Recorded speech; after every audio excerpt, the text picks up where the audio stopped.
మీకు బాగా హైప్ వచ్చిన పాట, మీకు ఇష్టమైన పాట ఏ పాట బాగా?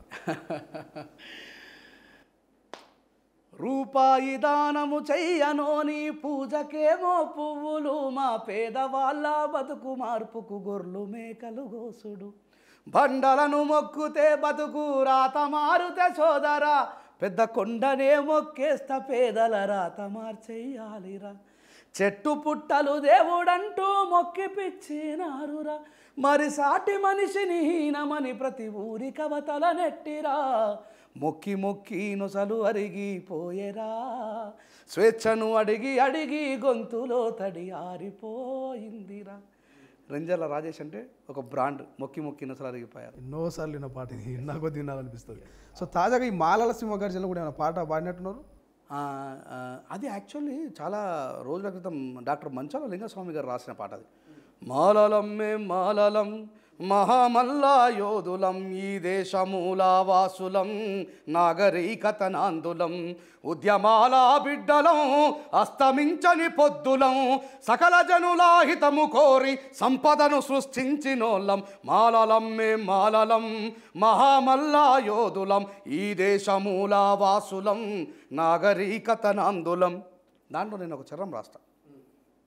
ఏమని రాస్తా అంటే, మేము నడవని అడవి లేదు, ఎత్తని బందూకు లేదు, చెయ్యని త్యాగాలు లేవు, చెమటగార్చని నేల లేదు. మేము నడవని అడవి లేదు, ఎత్తని బందూకు లేదు, చెయ్యని త్యాగాలు లేవు, చెమటగార్చని నేల లేదు. అంటారా నీ గుడిసెలల్లో పొద్దు పొడుపును చూడాలని, మాల జాతి గుడిసెలల్లో రాయలే కదా. అంటారా నీ గుడిసెలల్లో పొద్దు పొడుపును చూడాలని, పోరుబాటకు పెద్ద కొడుకై ముందు వరుసలో నడిచినోళ్ళం. మాలలం మేం మాలలం. ఏం తప్పే ఉంది? తప్పే ఉంది. ఎస్సీ ఎస్టీ అట్రాసిటీ చట్టాన్ని తీసుకొచ్చింది మాలలు. మీరు అంటున్నారు కదా, నా సోదరులు అంటున్నారు కదా మీరే అన్ని దొబ్బుతున్నారని. నిజమే. దాంతోపాటు త్యాగాలు చేసిన వాళ్ళు కూడా మాలలే, పోరాటాలు చేసిన వాళ్ళు కూడా మాలలే. ఆ విషయాన్ని కూడా మనం ఒప్పుకోవాలా. ఇప్పుడు గద్దరన్న లాంటి వాళ్ళు, శివసాగర్ లాంటి సార్ వాళ్ళు, వీళ్ళంతా కూడా తుపాకి పట్టుకుని, గోరెడ్డి వెంకన్న, జయరాజన్న తుపాకి పట్టుకుని పీడిత ప్రజల కోసం నక్సలిజంలోని పనిచేసిన వాళ్ళే కదా. మరి నేనేమంటున్నా, అంటారా నీ గుడిసెలల్లో పొద్దు పొడుపుని చూడాలన్న. మాలజాతి నాకు లేదు. I'm never accepted that. As Ambedkarite, దళిత సమాజం, బీసీ సమాజం, మైనార్టీలు అందరూ కూడా సుభిక్షంగా బతకాలనేటువంటి విషయం. ఒకటే మాట బాబాసాహెబ్ అంబేద్కర్ ఏమని చెప్తారంటే, we're not beggars of this country, we're shareholders of this country. బీసీలు, ఓసీలలో ఉన్న పేదవాళ్ళందరూ కూడా ఈ దేశంలో ఉన్నటువంటి సంపదలో భాగస్వాములు. అందుకే బడ్జెట్ పెడుతుంది. మా వాళ్ళకు బుద్ధి లేక కేంద్ర ప్రభుత్వం పెట్టిన బడ్జెట్ గురించి మాట్లాడరు, రాష్ట్ర ప్రభుత్వం పెట్టిన బడ్జెట్ గురించి మాట్లాడరు. మా ఎస్సీ ఎస్టీ సప్లా నిధులు ఎవడెవడో ఉపయోగించుకుంటారు. మా వాళ్ళు గీనే ఈ కుక్క కొట్టాడ పెట్టగానే అయిపోయాం. అన్న నుంచి బయటకు రావాలని మీ టీవీ ఛానల్ ద్వారా మనస్ఫూర్తిగా కోరుకుంటున్నాను. కానీ ప్రధానంగా వివేక్ వెంకటస్వామి కుటుంబంలో ఒక మంత్రి పదవి కావాలి. మంత్రి పదవి రావాలంటే ఒక ఎజెండాను పెట్టుకోవాలి. ఆ ఎజెండాతోటి మాలల అనేటువంటి ఒక ఎజెండాతోటి ప్రజలకు పోతే మనకు మద్దతు వస్తుంది, ఒక మంత్రి పోస్ట్ వస్తుంది అనేటువంటి చర్చ బయట బహిరంగంగానే నడుస్తూ ఉంది. సరే, మీరు ఆ మాట ఏకీభవిస్తారా మీరు? నేను చెప్తున్నా. అత్తే తప్పేంది? వివేక్ వెంకటస్వామికి 7 లక్షల మంది మాలలు మీటింగ్ పెట్టి మంత్రి పదవి రావాలని కోరుకున్నారు. నువ్వు మాకంటే ఎక్కువ జనాభా ఉన్నావు. 10 లక్షల మందితో మీటింగ్ పెట్టి మన అన్న పేరు ఎమ్మెల్యే వేముల వీరేశం అని ఉన్నాడుగా. వేముల వీరేశమ్మకు మంత్రి పదవి రావాలని కొట్లాడు ఎవరద్దన్నారు? నేను అంటున్నా, ప్రతిపాదిస్తున్నా. రంజర్ల రాజేష్ని మాల సింహగర్జనలో మాట్లాడినా నేను చెప్తున్నా, వివేక్ వెంకటస్వామికి మంత్రి పదవి ఎందుకు రావద్దు? దాంతోపాటు వేముల వీరేశమ్మకు కూడా ఎందుకు రావద్దు? 15% జనాభా ఉన్న మనం అడుక్కోవడం మానేసి అధికారాన్ని గుంజుకోమన్నాడు బాబాసాహెబ్ అంబేద్కర్ గారు. నేను ప్రతిపాదిస్తున్నా, వివేక్ వెంకటస్వామి గారి సింహగర్జనలో మాట్లాడినా నేనే అంటున్నా, వివేక్ వెంకటస్వామి గారితో పాటు మా వేముల వీరేశమన్నకు కూడా మంత్రి పదవి ఇవ్వాలా రేవంత్ రెడ్డి గారు. మీ జనాభా దామాష ఎంత ఈ రాష్ట్రంలో? మా జనాభా దామాష ఎంత? మీరెందుకు అంతమంది మినిస్టర్లు తీసుకున్నారు? మా వాళ్ళకి ఎందుకు ఇవ్వాలని అడుగుతున్నా నేను. అంటే ఒకే కుటుంబంలో పదవులు ఇచ్చుకుంటూ పోవాలన్నా? ఇక ఒకే కుటుంబంలో ఎందుకు ఇచ్చి మాలలాగానే మీకు వివేక్ వెంకటస్వామికి మంత్రి ఇవ్వాలంటారు. ఒకే కుటుంబం, కొడుకు ఎంపీ ఉన్నాడు, ఎమ్మెల్యే ఉన్నాడు, ఈయన ఎమ్మెల్యే ఉన్నాడు, అంటే ఒకే కుటుంబం అభివృద్ధి చెందుకుంటూ పోవాలా? ఇంకొక ఆయన పేరు చెప్పు. అంటే ఒకటే కుటుంబమే కదా. 15% ఉన్న వాళ్ళకి 4 అని, వివేకానందతో పాటు నాగరాజ్ సార్ కుడి అని, వేముల వీరేశమన్నతో పాటు మందుల సామ్యాలకి అని వద్దంటలేనే నేను. ఇద్దరికే ఎందుకు, నలుగురికి ఇవ్వమని అంటున్నా. 15% ఓటు బ్యాంక్ అండి మాది. 20%, 22% ఓటు బ్యాంక్ అయింది ఇలా మాది. నేను మాలా మాదిగల మధ్యలో పక్షపాతాన్ని సృష్టించే వ్యక్తిని కాదు. మందుల స్వామ్యాలకు కూడా మినిస్టర్ ఇవ్వమంటున్నా, వేముల వీరేశమన్నకు మినిస్టర్ ఇవ్వమంటున్నా, కేఆర్ నాగరాజు గారు వర్ధన్నపేట గారికి ఆయనకు మినిస్టర్ ఇవ్వమంటున్నా, వివేకన్నకు కూడా మినిస్టర్ ఇవ్వమంటున్నా. తప్పేంది అని అంటున్నా.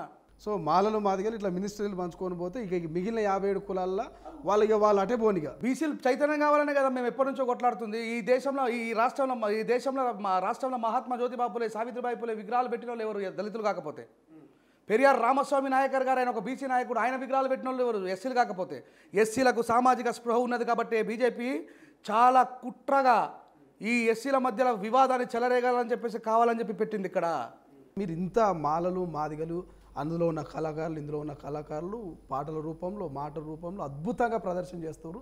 ఎవరి ఐక్యతను వాళ్ళు చూపిస్తారు, ఎవరి బలాన్ని వాళ్ళు చూపిస్తారు. కానీ అధికారంలో ఉన్నటువంటి అధికారులు దీనికి స్పందిస్తున్నారు. అసలు అంటే అధికారంలో ఉన్నటువంటి అధికారులు దీనికి స్పందించాలంటే నేను ఒక మాట చెప్తాను. మందకృష్ణన్న 30 సంవత్సరాల నుంచి మొదలుపెట్టిండు ఆయన ఉద్యమం. ఈరోజు ప్రభుత్వాన్ని భయపెట్టగలిగే శక్తి కృష్ణన్నకు ఉంది, మాలలకు లేదని కాదు. కానీ వీళ్ళు ఇప్పుడే మొదలైంది కదా. మాలాంటి జనరలైజ్డ్ పీపుల్ చేత ఆర్గనైజ్ అవుతూ 7 లక్షల మందితో మాలల మీటింగ్ ఎప్పుడు జరగలేదు. పివి రావు గారి గతంలో జరిగింది కావచ్చు, నాకు తెలియదు. కానీ ఇప్పుడు మొదలైంది. ఈ మొదలవ్వడం మాదిగల మీద వ్యతిరేకంగా మొదలవ్వడం కాదు, మాలలు ఆర్గనైజ్ అయ్యి ప్రభుత్వాన్ని భయపెట్టే విధంగా మొదలు చేస్తా. దానికి ముందరుని నేనే ఆద్యం పోస్తా. మాలలు ఆర్గనైజ్ కావడం రాజ్యాంగ వ్యతిరేకమేం కాదు. 59 కులాలు బాబాసాహెబ్ చెప్తారు, సోమన రాస్తారు అద్భుతంగా. ఏ కులముకు ఆ కులము ఏకంగా వాళ్ళన్నవు, కులాలంతా కలిసి ఒక వర్గంగా వాళ్ళన్నవు, దిక్కుముక్కు లేని వాళ్ళ పెద్ద దిక్కువో, మా తాత అంబేద్కర్ నువ్వు తూర్పు దిక్కువో. సోమన మాకు తెలుసు, ఆ స్పృహ ఉంది. ఏ కులంకు ఆ కులం ఏకంగా వాళ్ళ కులాలన్నీ కలిసి ఒక వర్గం.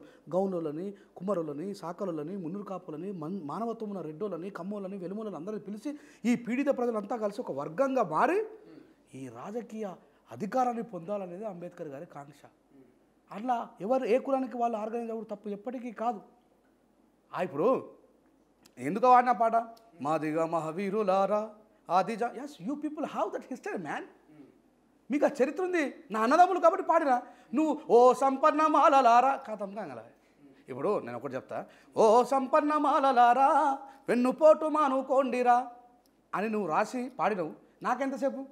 ఓ సంపన్న మాదిగల్లారా మనువాద సంకనే కాకుండ్రిరా. ఈడ మనం లోలు పెట్టుకుంటే వాడు గెలిచేవారిగా. అందుకే నేను అటువైపు పోదలుచుకోలేదు. వాళ్ళని కూడా పోవద్దని రిక్వెస్ట్ చేస్తున్నా, కోరుకుంటున్నా.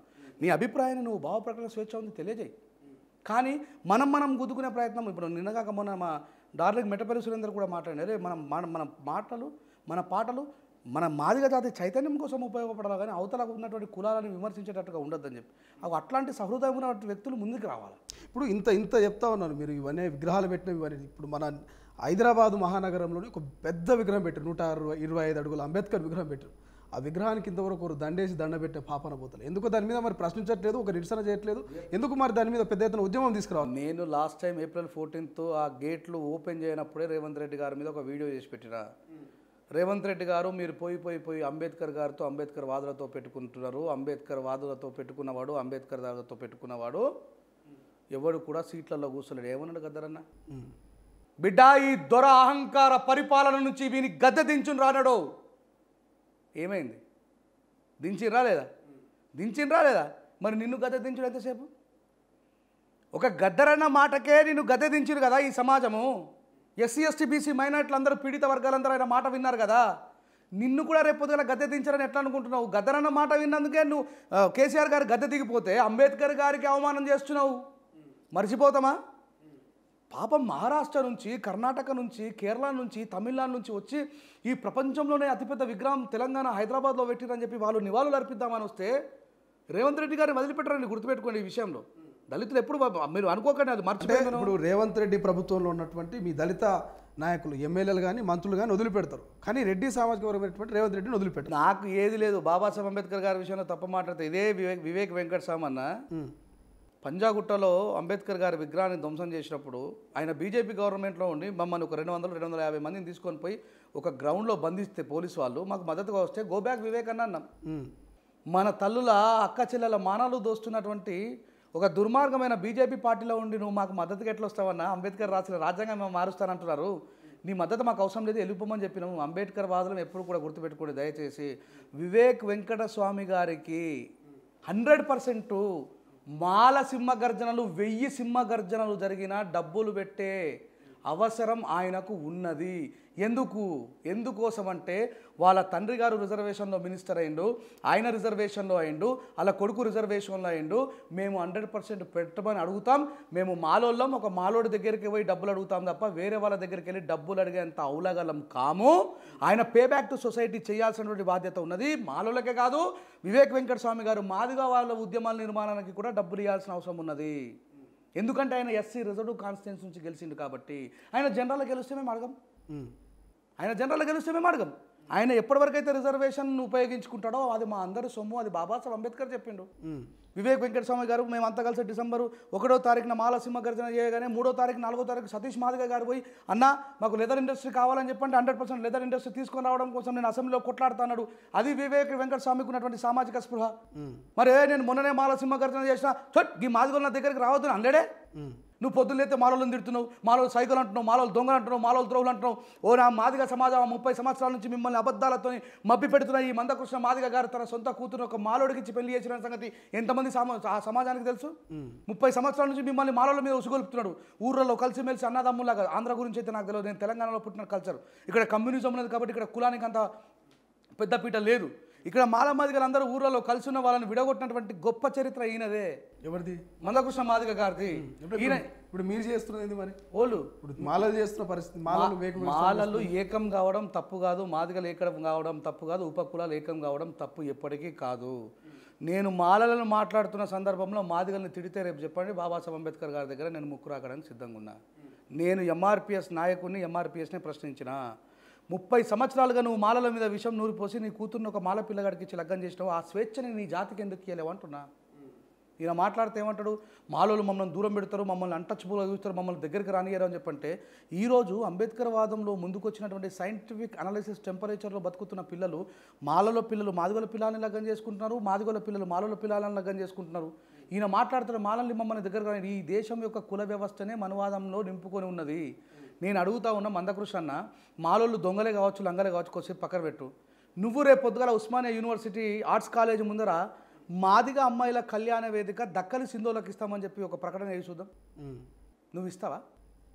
కులవాదం చేత నింపబడి ఉన్నటువంటి మాల మాదిగలు అందరూ కూడా మనువాదంలో ఉన్నారు కాబట్టి ఆ మనువాదం నుంచి బయటపడే వాళ్ళు పెళ్లి చేసుకుంటారు వేరే వాళ్ళని. ఓకే, నువ్వు ఎటు తీసుకుపోతున్నావు ఈ సమాజాన్ని? నువ్వు ఇస్తావా మరి? మాలోలను ప్రశ్నిస్తున్న మందకృష్ణ, నువ్వు దక్కలకు నీ పిల్లలు ఇస్తావా? చిందోలకు నీ పిల్లలు ఇస్తావా? ఇవాళ ఒక ఐఏఎస్ రిటైర్డు ఆయన ఏం పేరు, ఆయన పేరు కాకి మాధవరావు గారు. కాకి మాధవరావు మాలైనగా. మరి అలా కూతుర్ని ఎందుకు? ఆయనకు ఆ సామాజిక అవగాహన వచ్చి ఆ కులం చట్టం నుంచి బయటకు వచ్చింది కాబట్టి అలా కూతురు ఒక మాదిగోల పిల్లాడికి ఇచ్చి లగ్గం చేసిండు. అసలైన తొలి వెలుగు. ఫాలో వాట్సాప్ @తొలి వెలుగు official.